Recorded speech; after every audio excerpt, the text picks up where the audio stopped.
पता ना कैसे हम मोटाई गए और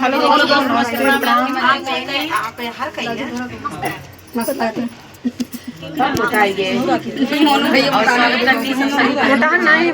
वैसे हमारे हल्ला दिन मारा लाला। और आप लोग के बीच में बहुत प्यारा सा गीत जो अजय रंगीला भैया के साथ में चटनिया वाला गीत आया, वही गाना सुनावा चलते ही आप लोग सुनिए, अपन प्यारा आशीर्वाद दें, कैसे लगा कमेंट करके जरूर देंगे। और चटनी वाला गाना बहुत ज्यादा वायरल हो गया। हमारे कैमरा में थोड़ा ध्यान दे धकेल दे हां तन के हमरो लग दू इधरो मोतिया के चाउरा रहरिया के दाल बा, मोतिया के चाउरा रहरिया के दाल बा, काहे गइला रिसियाई हो चटनिया बिना, काहे गइला रिसियाई हो चटनिया बिना, लीला तू ही चाउरा रहरिया के दाल हो, लीला तू ही चाउरा रहरिया के दाल हो, नाही करबै भोजनिया चटनिया बिना, नाही करबै भोजनिया चटनिया बिना, कहाँ पौबै राजा हम हरियर धनियावा, कहाँ पौबै राजा हम हरियर धनियावा,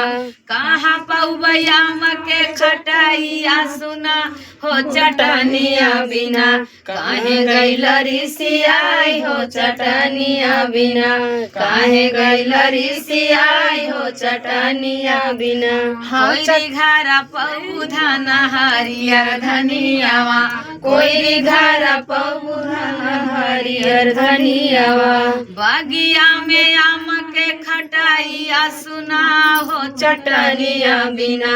काहे गइला रिसियाई हो नाही करबै भोजनिया चटनिया बिना, नाही करबै भोजनिया चटनिया बिना,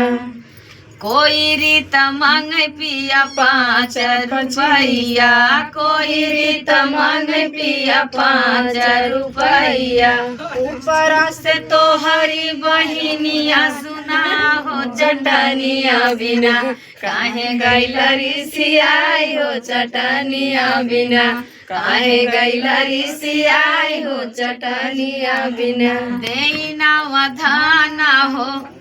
5 रुपैया, देना वधाना हो 5 रुपैया, और दे दया अपनी बहिनिया सुना हो चटनिया बिना, नहीं करबै भोजनिया चटनिया बिना, नहीं करबै भोजनिया चटनिया बिना। कैसा लगा गीत? आप सबके कमेंट करके जरूर बताइए।